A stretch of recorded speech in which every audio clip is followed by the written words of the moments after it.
the Midlands, Northern England, Northern Ireland and later into southern Scotland. And these showers could band together, bringing some heavy rain and thunderstorms, as well as the risk of some hail and some strong gusty winds. But it will be another very warm day, especially in the southeast, with highs of 32. Now, to start the new working week, plenty of low cloud, mist and fog in the north and west to start, with some showers breaking out later. But this rain erratically making its way southeastwards, marking a change to something slightly cooler as we go into next week, where it will feel quite changeable and autumnal, with those temperatures closer to average.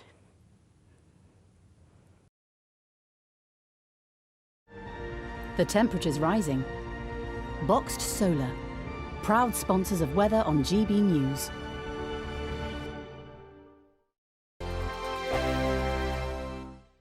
What you get for breakfast is something that, if we do our jobs right, you will wake up to news that you didn't know the night before. It's a conversation. It's not just me and Eamon. We want to get to know you, and we want you to get to know us.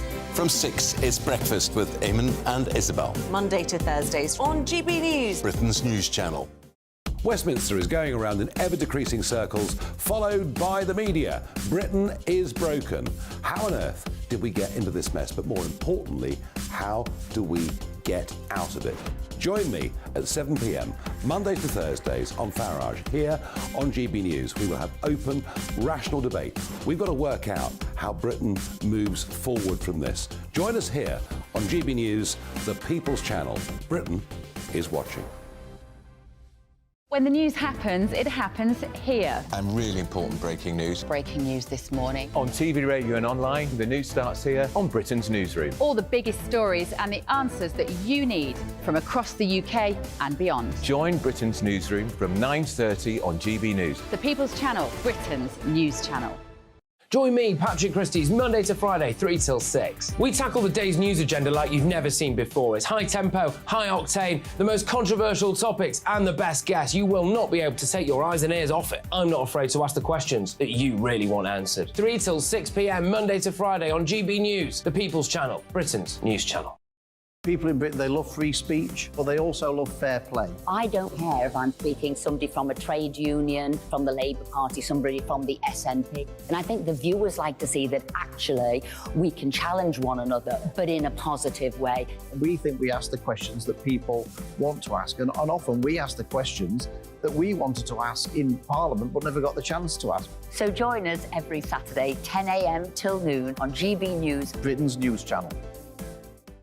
Hi, I'm Dan Wootton. You can watch me live on GB News Monday to Thursday from 9 p.m. And did you know that you can also watch and listen live on our website, gbnews.com. You'll always be up to date on the latest breaking news, as well as enjoying the best stories, opinions and shows. You can even join the debate under our live player as you're watching. So head straight to gbnews.com on TV, radio and online. GB News, Britain's news channel. It's all about family, being in people's living rooms, all the interaction and getting to know who our viewers and listeners are. When I was young, my dad used to say, "Nana, stop arguing." I wanted an outlet that would enable me to give my opinion.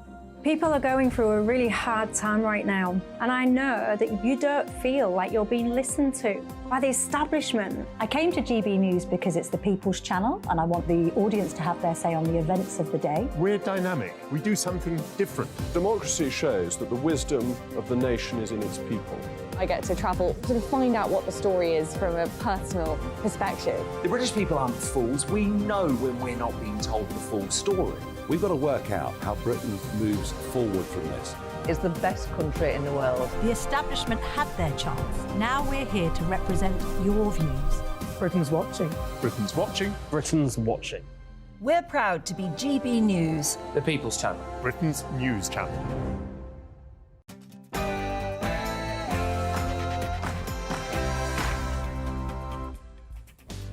Good evening, fellow travellers and blithe spirits. Welcome along to Neil Oliver Live on GB News TV and on the radio box. Tonight, I'll be talking to Dr. John Campbell about human trafficking, child trafficking, in the wake of the controversial film Sound of Freedom. We will look at why farmers in Germany, France and Belgium are protesting against government-enforced emissions cuts as a new party led by farmers is getting votes across the Netherlands. Plus, we'll be looking at why Asian hornets are being sighted in the UK and the extent of the threat they pose to humans and to bees. All of that, plus the thoughts of my lovely, thoughtful panellist Kerry Dingle. But first, an update on the latest news from Aaron Armstrong.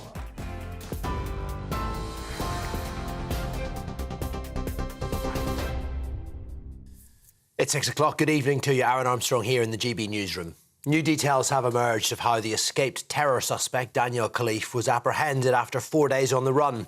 The Met Police say he was pulled from a bicycle by a plainclothes officer on a canal towpath in Northolt, West London. That's 12 miles from Wandsworth Prison. The Prime Minister has praised efforts by the police and the public in finding him.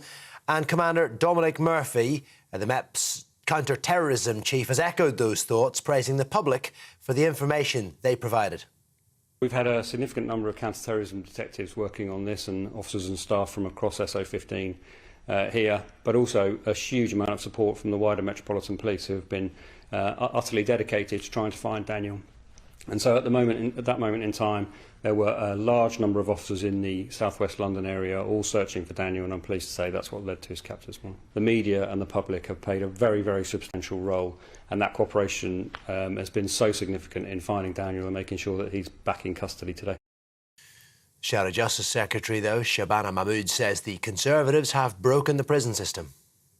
Well, we've had 13 years of mismanagement of the criminal justice system by the Conservative Party, and the fact that this situation was even allowed to happen in the first place is a national embarrassment. And so the government does have to urgently get a grip, tell us whether the prison estate is secure, and that they can provide reassurance that all other similar suspects who are in our prisons are in the correct category of prison, bearing in mind the offences that are alleged, and that that prison estate is secure. More than 1,000 people have been killed and hundreds more are injured after a powerful earthquake in central Morocco. The scale of the damage can be seen in these pictures from Amiz, a town at the foot of the Atlas Mountains, around 40 miles southwest of Marrakesh, which was the epicentre of the quake. Many of the deaths are understood to have taken place in these remote areas, further complicating rescue efforts. The 6.8 magnitude earthquake is the strongest to hit the North African country in a century. And this resident from Casablanca, almost 200 miles away, says he couldn't believe what was happening. The house rocked aggressively, everyone was scared, and I was shocked, and I didn't understand what was happening. I thought it was only my house that was moving because it's fragile and old. I heard people screaming, everyone went out of their homes. The street is full of people and women screaming, that's what's happened. Even now, people can't go back home because they're still afraid because of the last hit.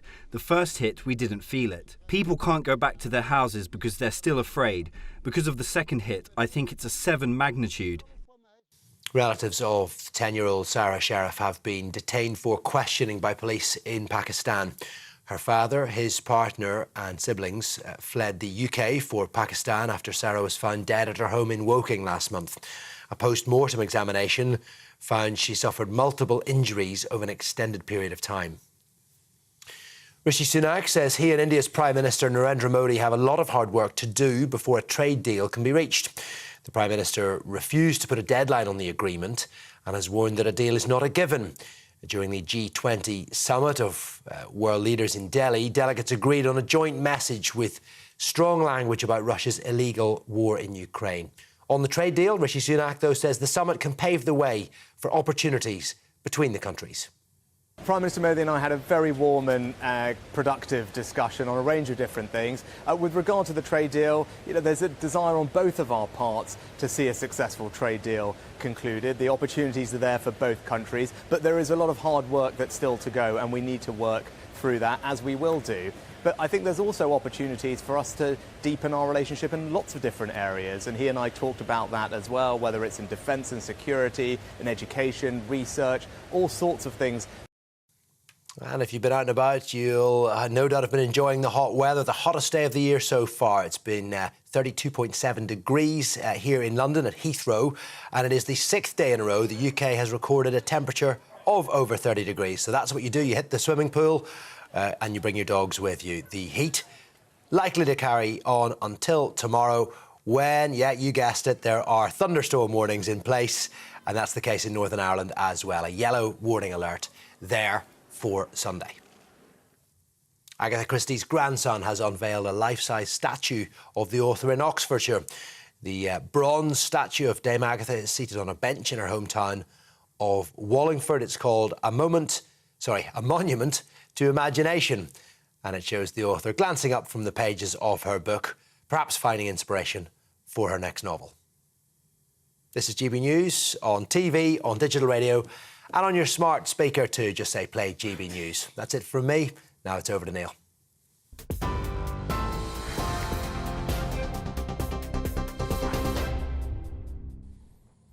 Thanks, Aaron.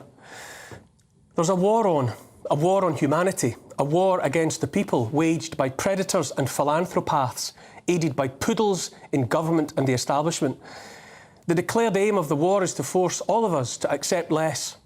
At what point did we abandon the notion of hopes and dreams, the desirability of abundance, of plenty? The message from on high used to be about going forth, being fruitful and multiplying. The more the merrier, we were told. The desire was for abundance, including an abundance of people, but not anymore. If you don't hate people, then you might see that more people in the world means more good ideas, more problem-solving potential. If you combine copper and tin, just 2 elements, you get bronze and a harder edge. If you combine 4 elements, or 10, the potential comes in numbers with more zeros than a person might count. Limitless potential. It's the same with people and good ideas. But for a long time, the message from above has been that humanity is a mistake by Mother Earth, that we are a plague she would do better without. Transhumanism is more of the same, the notion that humanity is not good enough and hopeless without an upgrade made of merging flesh with technology. Technology to make more trillions of dollars for the technocrats and philanthropaths. Transhumanism is eugenics, the conviction that some clever people must take responsibility for ridding the species of perceived flaws and inadequacies, playing God. The original eugenicists spoke and wrote about useless mouths. The transhumanists speak and write about useless eaters. What goes around comes around, eh? The anti-human agenda is everywhere, infecting every walk of life. It baffles me that we're supposed to accept those preaching that we should have less of everything except cold, hunger and poverty, demonstrably can't get enough for themselves, of everything. Software salesman Bill Gates is one of many who talks about how the future will be a better place if fewer people are alive on the planet.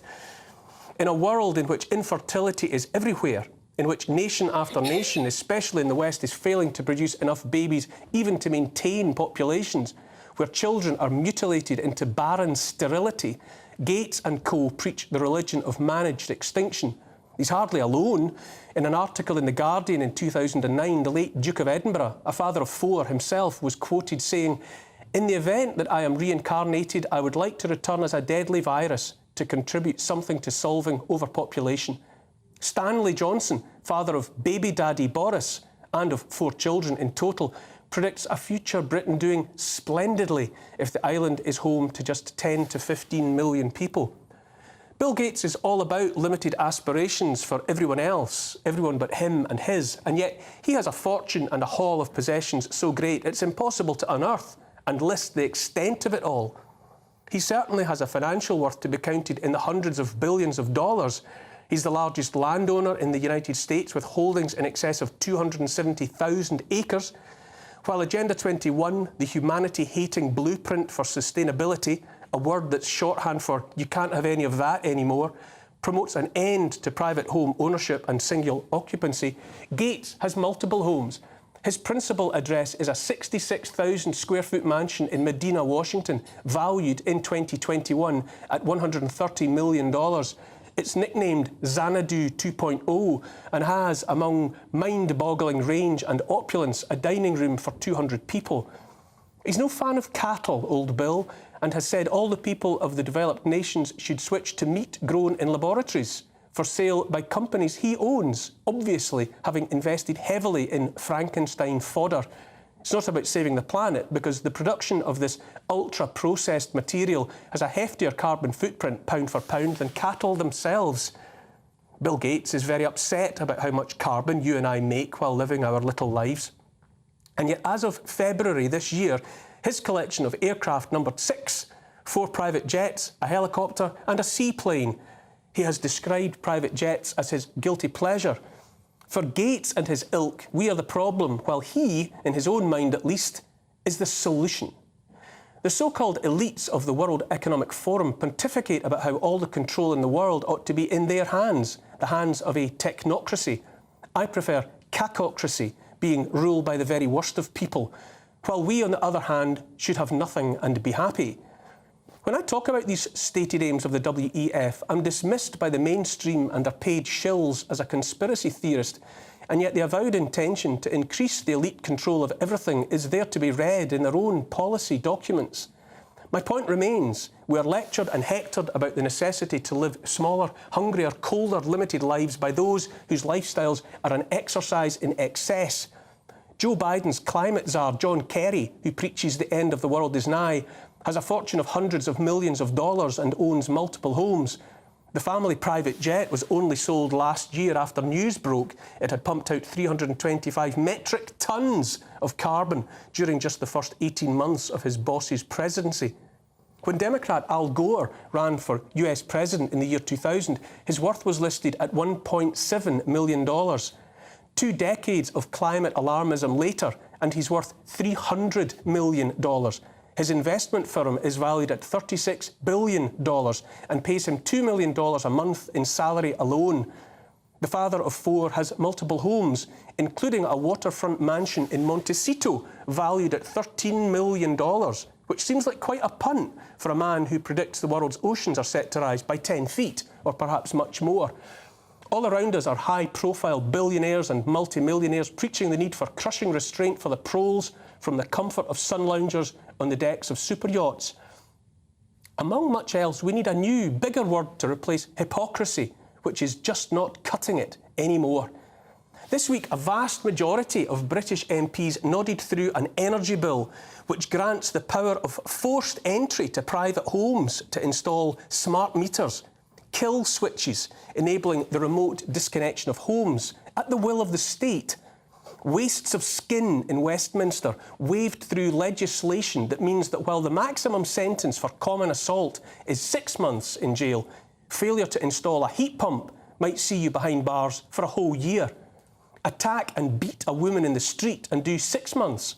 Light a wood-burning stove on a cold winter's night and do twice that much porridge. In the context of Agenda 21, this claim of right to enter private homes smells a lot like letting people know their homes are not their own, just as they'd like us to accept our children are not ours either. That the country has not risen in open revolt at this pernicious evil is frankly beyond me. Some commentators refuse to condone the, how should I say it, retirement of ULEZ cameras by citizen soldiers. To hell with such spinelessness. I cheer every time I see another one fall. But set all that aside. In the final analysis, it comes down to the sanctity of human life. I talk about the attack on humanity as a whole, but it matters more to remember every human life. He who saves one life, as the Talmud has it, saves the world entire. And so consider the NHS hospital in this country of Great Britain joining forces with the Court of Protection to authorise denial of life-saving treatment to a 19-year-old girl.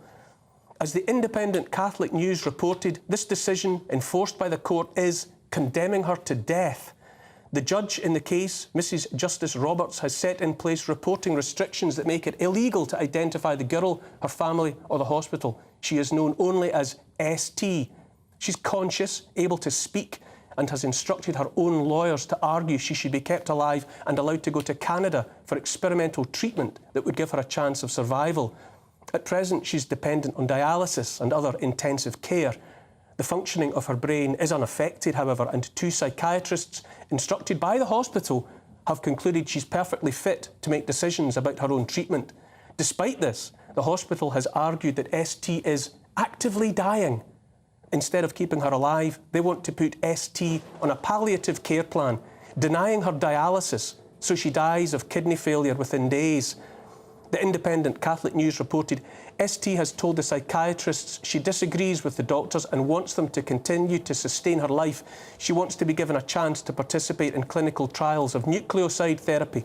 She said she realised that the experimental treatment might fail to save her, but in that case, she said she wanted to die trying to live.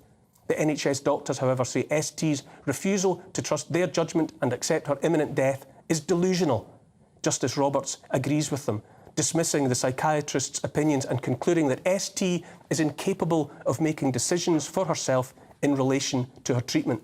So here we are now, in a world in which the elite, the political establishment, the judiciary, the whole damned lot of them have declared open war on the people of this country, the people as a whole and one at a time. The girl wants to live, they want her to die, and together doctors and a judge have made plain they think we are theirs to do with as they please.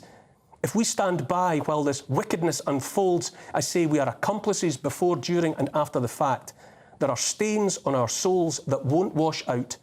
I say again, and I'll keep saying while I have breath, that this is the era of techno-predators and philanthropists, philanthropaths, who cloak evil intent in empty claims of sustainability, diversity, communitarianism and the greater good. I say we are good enough. And even if we weren't, we won't be improved by narcissistic, myopic, elderly ghouls with chronic misanthropy. Here's the thing. In the end, it's about the life of the one, every one of us. What the state seeks to do to the one can happen to any and all of us unless we say no. I grew up in a world that revered resistance to tyranny, the French resistance, the Dutch resistance. Those and more stood in the face of tyranny in wartime. Do you resist tyranny now, or do you wait? And if so, what are you waiting for?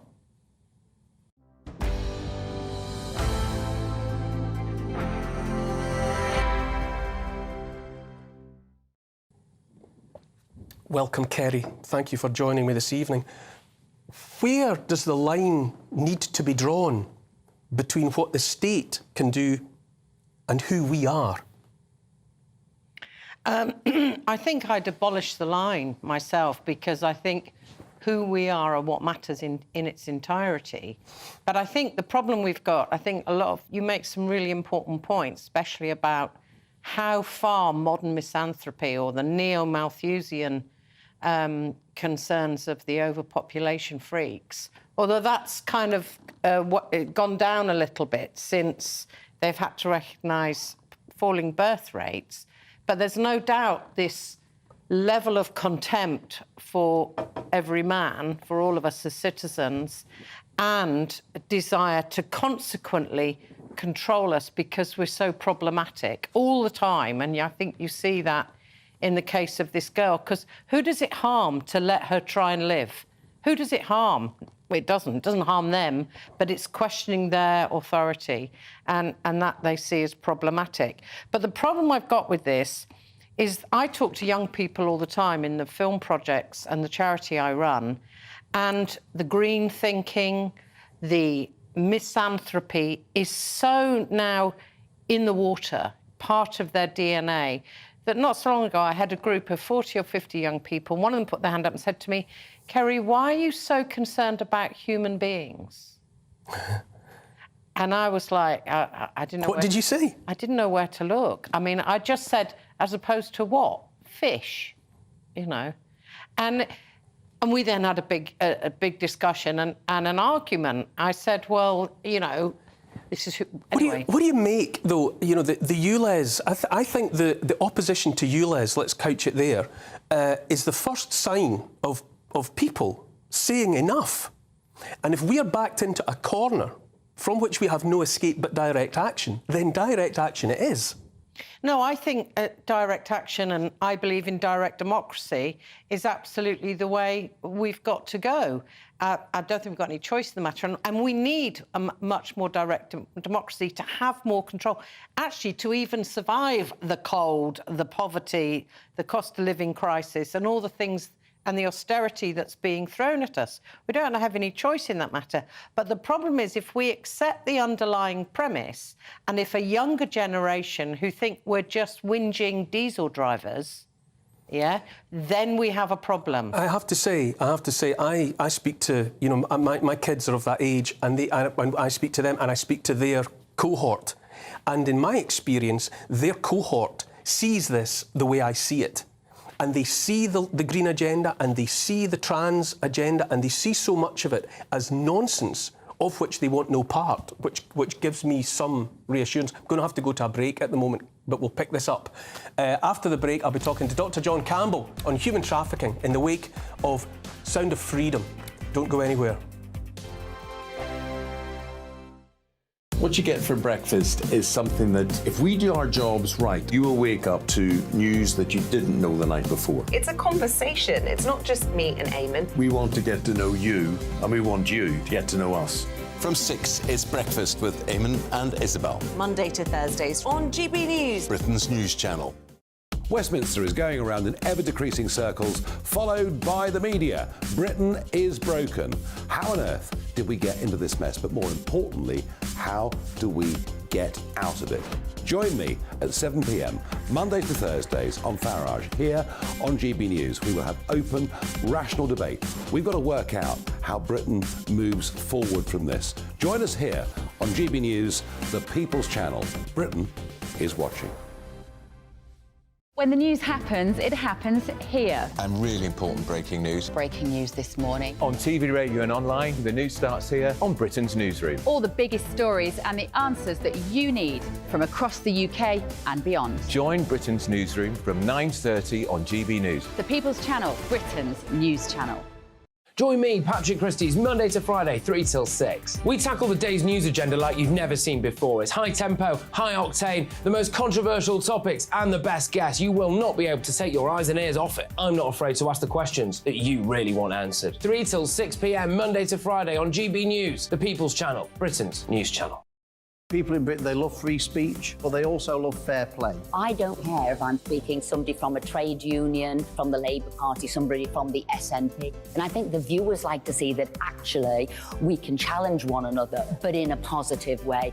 We think we ask the questions that people want to ask, and often we ask the questions that we wanted to ask in Parliament but never got the chance to ask. So join us every Saturday, 10 a.m. till noon on GB News, Britain's news channel. It's all about family, being in people's living rooms, all the interaction and getting to know who our viewers and listeners are. When I was young, my dad used to say, no, stop arguing. I wanted an outlet that would enable me to give my opinion.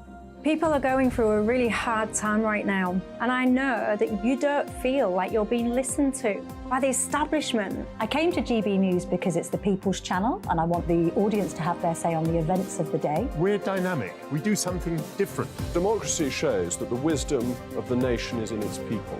I get to travel to find out what the story is from a personal perspective. The British people aren't fools. We know when we're not being told the full story. We've got to work out how Britain moves forward from this.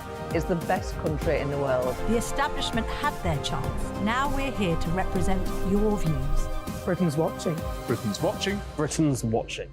We're proud to be GB News, The People's Channel, Britain's news channel.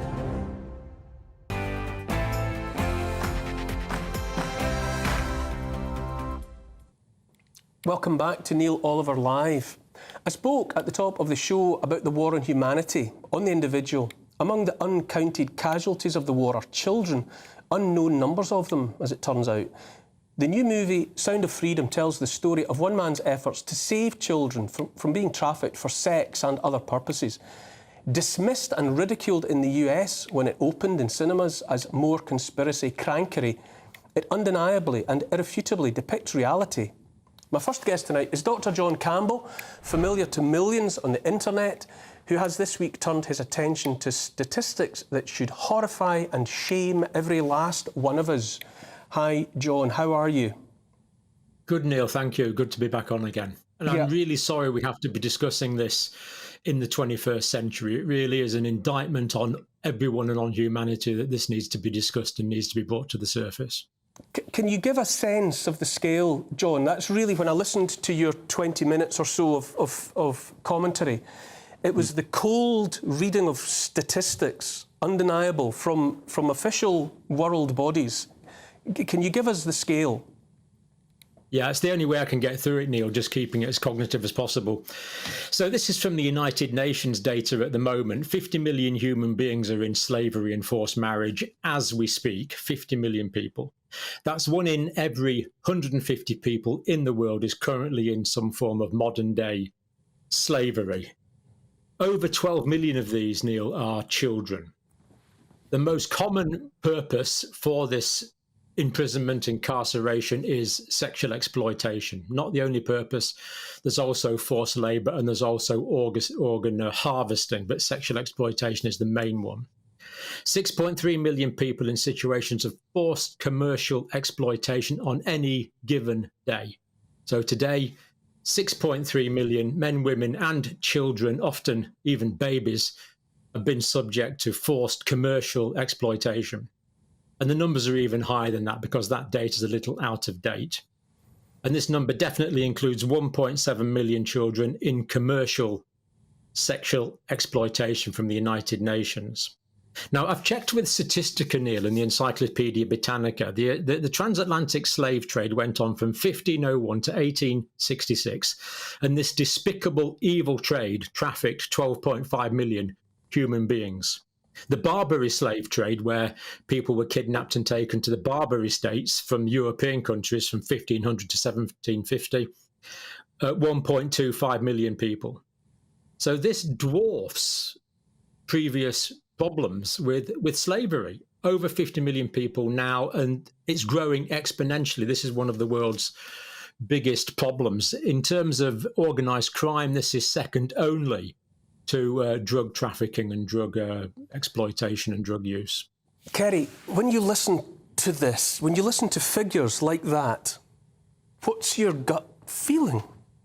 Well, two things. First of all, I really appreciate what Doctor's done in terms of going through all the authoritative reports. And I really respect that. But I have a scepticism, and I don't know that it's just about the figures, because there are these lurid horrors. There is no question about it in terms of trafficking, sexploitation. We know that in terms of pornification of children. But there is something about relativising slavery. I have a problem. There is already, I think, 99.9% of people find this disgusting. So I don't think there is a mass... But that doesn't stop it. No, that doesn't stop it. Sitting back and saying I'm disgusted by it does not obviate the fact that more people are enslaved now than were during the 18th and 19th centuries. We object to it, and the only way these figures can then be promoted or added up to so huge is by saying that it's largely invisible. Because otherwise we'd see it, and I think we would do something, and we do something.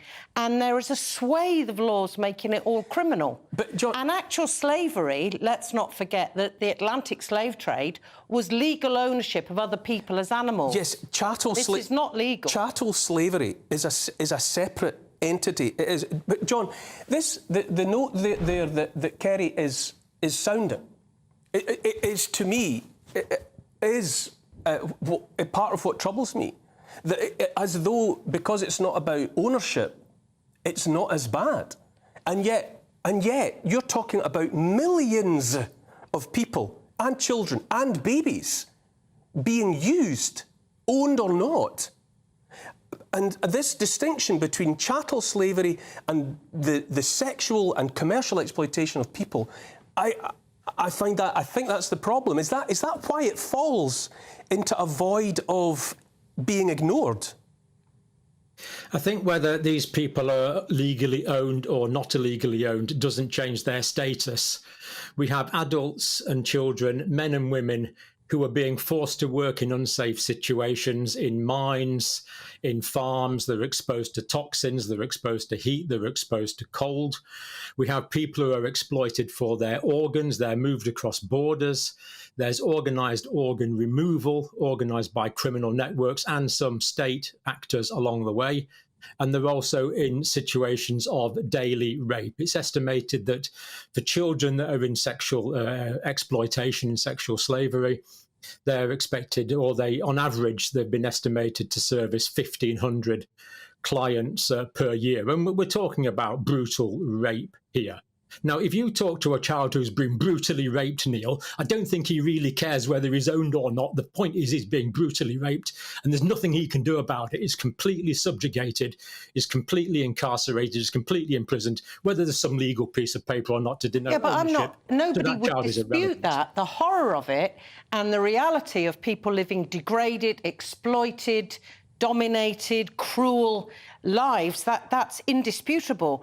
The reason I'm saying, why do we need to call it slavery, and let's be careful about the numbers, is because I don't think we are facing great human deprivation, a depraved humanity the numbers that are is huge. being bestial. The numbers are huge. The numbers are that's why far in I'm saying, excess. let's think about this.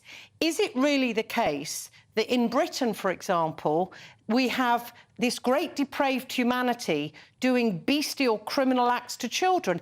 In the main, no. I don't think we are. They are isolated, rare and appalling. And that's why Tim Ballard and his film is good, because he does sometimes in interviews kind of go off on one about the figures, but he got off his bum and dealt with real cases. But John, why don't we hear about this? You know, I'm hearing what Kerry's saying, but why is this not across the newspapers, across the television channels? However you want to characterise it, whether you want to call it slavery or not, this abuse. I mean, the fact that, I mean, you can't just rip out a heart or a kidney or a liver. It implicates professional medics in the removal of these organs. You know, the industrialised, specialised scale of this, why isn't it everywhere? Why are we not talking about it? It's a really good question, and it really makes you wonder about vested interests. There's state actors, there's organised crime, people are intimidated by organised crime. But these numbers, Neil, are real. I've been digging into them in quite some detail. The United Nations, Statistica, Encyclopedia Britannica, World Council for Health, Department of Homeland Security, American Bar Association, National Centre for Exploited and Missing Children, Canadian Centre for Child Protection, National Institutes of Justice, United Nations Office in Vienna, European Parliament. These are not magicked up numbers. These are genuine statistics that have been done by international agencies that are supervising these things. I think, you know, Neil, a big part of the answer to your question is people just can't believe how horrendous this is. Now, I've seen the edge of this in various Asian countries, in various African countries. It is real. I have seen it in the United Kingdom. It's not always obvious, but it's certainly there. The fact that this is so horrendous, so disgusting, so vile, so depraved, is ordinary people like you and me and your guest and most of your viewers can't imagine the level of depravity that's involved here, but it is real. Ordinary, decent people just can't imagine that people could be so vile to children and enslaved people in the modern era. It's just beyond comprehension. So that does mean, though, when we do see it and when we do hear about it, we act. And that's what Sound of Freedom is about, people who did something. And I watched the film last night. But so the thing is, I don't think it's that we can't imagine it. We watch gruesome movies all the time and we see all sorts of horror. Sound of Freedom is good because it doesn't do all that. It's not voyeuristic. It just says, here's the horror of it. It's real. It's happening. So when you do see it, like he did... I know what you're saying. I've got to get to a break, and I have to thank John for bringing this, for bringing these cold facts to light. But to me, it's the fact that when that film that you're praising launched in the US, it was treated as crankery. The first response of the critics was to say, this is crankery, this is conspiracy theory, and there's something pernicious about the fact that that is the automatic response to this kind of horror. But John, thank you so much. Thank you so much for bringing that to light. Before said, you may choose to look the other way, but you can never again say that you did not know. Anyone listening to this programme now knows I have presented the facts. act on them. Exactly, John. Thank you. We'll speak again. Have to get to a break. After that, we'll be looking at a new party, amongst other things, led by farmers, getting votes across the Netherlands, a whole wide scheme of pushback against the state. But first, it's the weather. Looks like things are heating up. Boxed boilers, proud sponsors of weather on GB News. Good evening, my name's Rachel Ayres and welcome to your latest GB News weather forecast brought to you by the Met Office. So it's been another very warm or hot day, especially across the southeast today, and that's because we've still got a bit of a southerly component to our winds, bringing that warm to hot air across us from the continent. Showers that we've seen through today will slowly ease as we go through tonight, but another area of heavy showers and thunderstorms will start to push northeastwards from the southwest. So if you are in the southwest tonight, you might be woken up by the odd thunderstorm. And this is all during another warm and humid night. So as we go into the start of Sunday, those showers will slowly make their way northeastwards into Wales, the Midlands, Northern England, Northern Ireland and later into southern Scotland. And these showers could band together, bringing some heavy rain and thunderstorms, as well as the risk of some hail and some strong gusty winds. But it will be another very warm day, especially in the southeast, with highs of 32. Now, to start the new working week, plenty of low cloud mist and fog in the north and west to start, with some showers breaking out later. But this rain erratically making its way southeastwards, marking a change to something slightly cooler as we go into next week, where it will feel quite changeable and autumnal with those temperatures closer to average. Looks like things are heating up. Boxed boilers, proud sponsors of weather on GB News.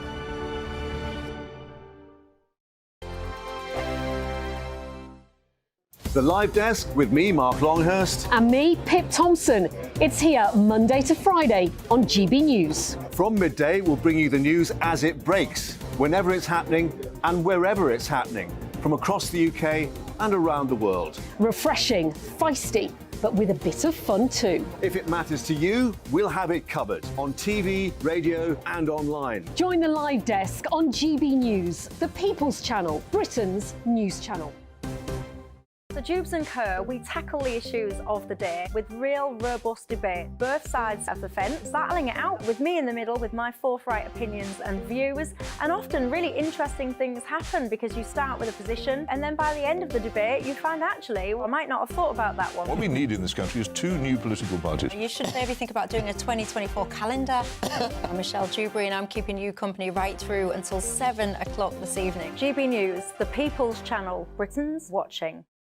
Monday to Thursday, 9 p.m. till 11 p.m. Join me, Dan Wootton, for 2 hours packed full of unfiltered opinions, unique takes and fiery debates. I guarantee you blockbuster guests and exclusive reporting with no spin, no bias, no censorship. I think there is a culture of collusion, quite frankly. And no reason to go to bed. That's Dan Wootton tonight on TV, radio and online. Monday to Thursday from 9 p.m. till 11 p.m.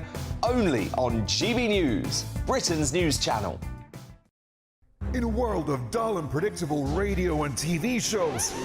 Oh, hi. On Mark Dolan tonight, we've got big guests. We drill into the big stories of the day. The show adds up to a brilliant listening and viewing experience. Mark Dolan Tonight is the most entertaining current affairs show ever, and that's a fact. That's Mark Dolan Tonight, Friday, Saturday and Sunday from 9. Only on GB News, Britain's news channel. Like all families, we have arguments every now and then, but actually we agree on what the mission of GB News is, and that's the most fundamentally important thing. GB News provides the kind of platform that lets all voices be heard. We don't hold back. We're free to say what we really think. Just because some people who live in a tiny little Westminster bubble think that their particular story is important, that's not the most important story for me. And often they will be difficult stories, stories that you won't find on the establishment media. Because what people think in the north of England may be very different to what they're thinking in the home counties. We're going to carry on telling the world what life is really like for households up and down the UK. We love to be in your car, in your kitchen as you're having your breakfast. Whatever you're doing, you are part of the show. If it matters to you, it matters to us. Britain's watching. Britain's watching. Britain's watching. We're proud to be GB News. The People's Channel. Britain's news channel.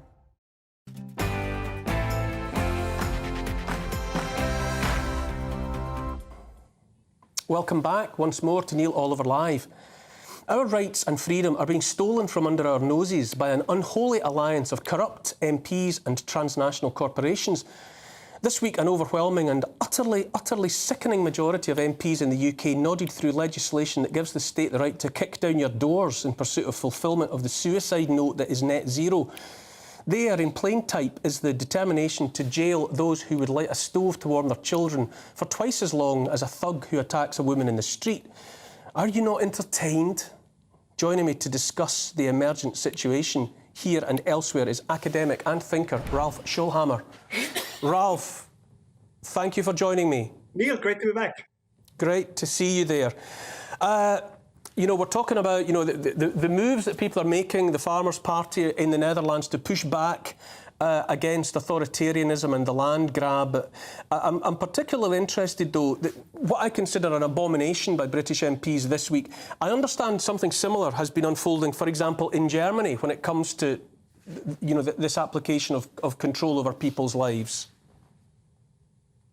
Would you allow me to connect our conversation a little bit to the conversation that you had with John before? Because I think this is such an important point. Everything he was saying, and we should look at this more, happens mostly in energy poor societies. We tend to forget this. Energy is the great liberator. It's often forgotten, but the steam engine was the thing that drove the final nail through slavery. And if we pursue a path, as we do in Europe, from Great Britain to continental Europe, that will lead to energy poverty, it will be followed by a reduction in liberty. And as you just said, I mean, they will use fancy terms, right? They will not call it rationing. They will call it demand management. They will call it, you know, shifting it to the peak. There will all be these fancy terms. But ultimately, we have ventured onto a path of energy poverty. And at the end of this path can only be, in the worst case, misery or revolution. And I think politicians need to become aware of this. Kerry, that is fascinating, isn't it? That it's energy that has elevated the human species to where we have been for a relatively brief moment in time. And if we lose that access to energy, we'll be back where we were, which opens the door to abuse. I think that's absolutely true, and I think a lot of Ralph's writing on the absolute horrific way in which modernity and civilization and industrialization, all the things that have made life good, that have keep us alive longer than ever, have been vilified, and it is quite terrifying. But I wonder on what some of your theses, Ralph, and I'm excited by the pushback in Holland with the citizens, is it called the Citizens Farmers Movement? Led by Farmers and Citizens Movement. Yeah. Farmer Citizen Movement, yeah.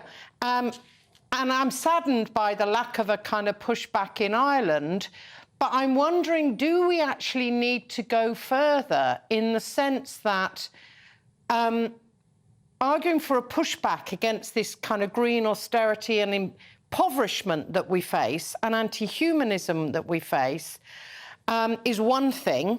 The EU Green New Deal, ULEZ, the bill this week and kicking people's doors in to turn off a boiler and lunatic stuff. But do we need to go further in questioning the underlying premise that climate change is a massive problem? Now, I'm not a climate change denier. I do think there's an anthropogenic effect, a man-made effect, very likely real, not a problem with that. But how big is it really a problem? Aren't we better off developing and going ahead with adaptation and modernity and questioning the very underlying problem that all this crap is being... Over to you, Ralph. Over to you, Ralph. Don't we need more energy, regardless of what's happening and who's to blame? We need more energy and not less. Yeah, the thing with this, the climate crisis will be solved by ingenuity, by technology, by by the human spirit, if you want. But in order for that to unfold, we need energy. I think this idea, and this is where the quasi-religious component comes in. We think if we get poor, then the climate problem will solve itself. But why? First of all, if Europe gets poor, nobody in the world is better off. It only means that Africa will have nobody to trade with and they will remain poor, which is something that they most likely won't want to be. So, and the second part is, it's not so much the pushback against the agenda. We also need a positive message. And we know we have the technological means, for example, to guarantee to every British citizen that their energy bill per month might be slightly higher than their phone bill or the internet bill, and still we could reduce CO2 emissions if we do nuclear and some other of these very promising things. Ralph, is this the reality, though? This attitude, as evidenced by the MPs in the British Parliament, is this the reality of the public-private partnership, stakeholder capitalism, where the decision-making is taken out of our hands and becomes an unholy alliance between politicians and their corporate masters? Oh, absolutely. I mean, I said that the corporate masters, I always think that corporations simply go where I think the market is, right? We saw this a little bit in a different area with Budweiser and Dylan Mulvaney, when all of a sudden the white working class beer brand thinks that they need a transgender person in order to promote their brand, and it completely backfires. But I think we need to kind of free ourselves from the grip of these anti-humanist, pessimistic neo-Malthusians who think that ultimately the only solution is fewer and purer people. My big thing is, and this is why I love so much to talk to the two of you and to your audience, when push came to shove, the British people usually stood on the right side of history, and I expect them to do this again. And kind of this was, I think, what many people were hoping for from Brexit, that it will be a realignment with reality. We do not have to be poor to solve the energy crisis. We do not have to get poor to solve the climate crisis. We can do all of it at once. It takes some optimism, but I can tell you, if you talk with people from the industry, they will tell you the same thing. But then we do other things, just real quick. We make permitting processes take forever, right? We make regulations, they choke off the things that we could do. So we kind of shoot ourselves in our foot, and then we complain about a limp. And this is not how it works. I'm running out of time, but I'm absolutely loving and will take away the idea of a realignment with reality, and I will hope that you will stand alongside us as we realign with reality. Thank you for joining me this evening. A break again, after which, well, Asian hornets, who knew? They're sighted in the UK and they pose a threat to humans and to honeybees, and I do like a honeybee. And a human. Don't go anywhere. Monday to Thursday nights on GB News. At 6, it's Dubes & Co. 7 o'clock, Farage. At 8, join Jacob Rees-Mogg. And at 9, Dan Wootton Tonight, followed by Headliners. On TV, radio and online. This is GB News. Now then, Lee Anderson here. Join me on GB News on my show, The Real World, every Friday at 7 p.m. I'm not eating bloody cat. Are you Delicious. mental? Open your mouth. OK, here comes a train. Reminds me of the scene in Singing in the Rain. Adam, is that a good one? Whoa! Join me at 7 on GB News, Britain's news channel. Join me, Camilla Tominey, on Sunday mornings from 9:30, taking the politicians to task and breaking out of SW1 to see how their decisions are affecting you across the UK. Bursting the Westminster bubble every Sunday morning, only on GB News, the People's Channel. Britain's watching. Join us every night on GB News at 11 p.m. for Headliners, which is 3 top comedians going through the next day's news stories, which is exactly what you need, because when the establishment has gone crazy, you need some craziness to make sense of it. So join us 11 p.m. every night on GB News, the People's Channel, Britain's news channel. I'm Andrew Doyle. Join me at 7 o'clock every Sunday night for Free Speech Nation, the show where I tackle the week's biggest stories in politics and current affairs with the help of my 2 comedian panellists and a variety of special guests. Free Speech Nation, Sunday nights from 7 on GB News, the People's Channel, Britain's news channel. Every Sunday from 11, join Michael Portillo. There will be topical discussion, looking at the week before and the week to come. So kick back and relax at 11 a.m. on Sundays on GB News with me, Michael Portillo. GB News, the People's Channel, Britain's news channel. I joined GB News because I was sick and tired of not hearing my views being represented, not just mine, but so many people that I knew and spoke to. I just couldn't get my voice out there. I couldn't say anything. I couldn't do anything. Whatever the narrative was, I kind of had to follow it. GB News is there to provide a voice for those who have been ignored by the establishment media. We think different things, we've got a different style. GB News is here to be optimistic and positive about the future. It's real kind of dynamic and flowing, with the audience very much at the heart of it, like a big family. Here at GB News, we talk about the things that matter to you. Hearing the voices from right across our towns and cities, especially our towns. All sides of the argument represented with a heavy dose of opinion. We're on a mission here to make a difference. And the GB News family really is here for you, and whatever time of day you can watch or listen. Britain's watching. Britain's watching. We're proud to be GB News. The People's Channel. Britain's news channel.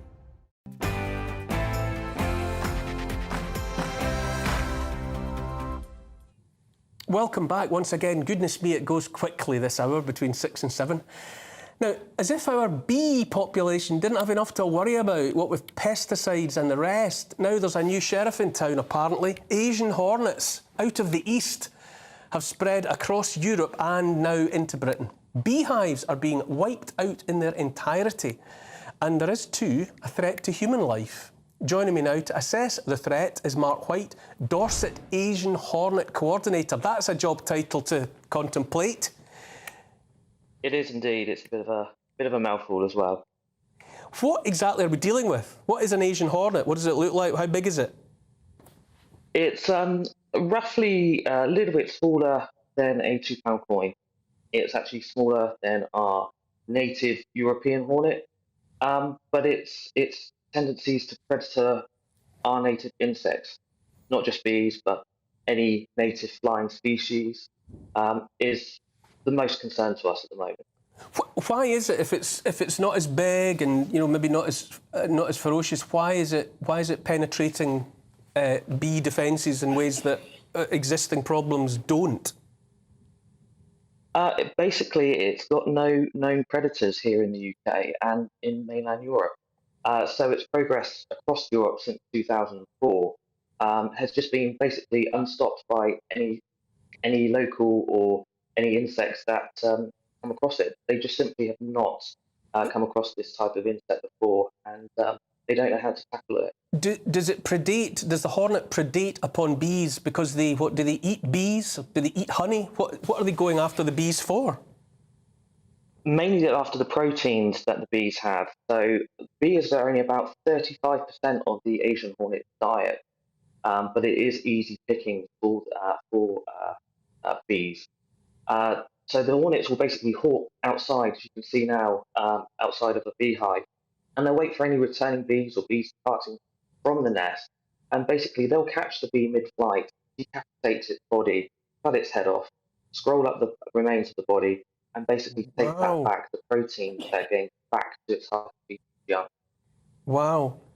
And I see as well that there's a threat to human life. Is being stung by an Asian hornet a problem for children, perhaps? Potentially. It all depends on the individual being stung. We all have different tendencies to react to venom. So a hornet venom is actually different to a wasp or a bee venom. It's a different chemical makeup. So it does very much depend on the individual and their ability to cope with venom, basically. But nests located, these nests can be located anywhere. And we can see in Jersey where they're now locating their nests in bramble, which is a bit of a concern when we have people who are going bramble picking. They're going to pick the blackberries, and they don't know that a nest is in amongst the bramble. They accidentally disturb it, and then next minute they are confronted with several angry hornets.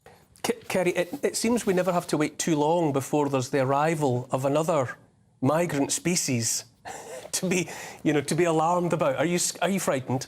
No, I'm not frightened. I'd just like to know why and what your man thinks about why can't we wipe them out? I mean, I don't have a problem with pesticides. I think stopping DDT was a huge mistake in the millions who've subsequently died from malaria unnecessarily. Don't you think hornets have a place? You'll be asking me what matters more, humanity or fish, next, and I know what you think. I know hornets might have a place where they come from, and maybe they're useful in some biodiverse ecosystem, but in general, if they're invading, stinging, killing bees, being a pain, why not destroy them? Mark, what is the plan? You know, what is being done in the face of this presence in our ecosystem of something strange?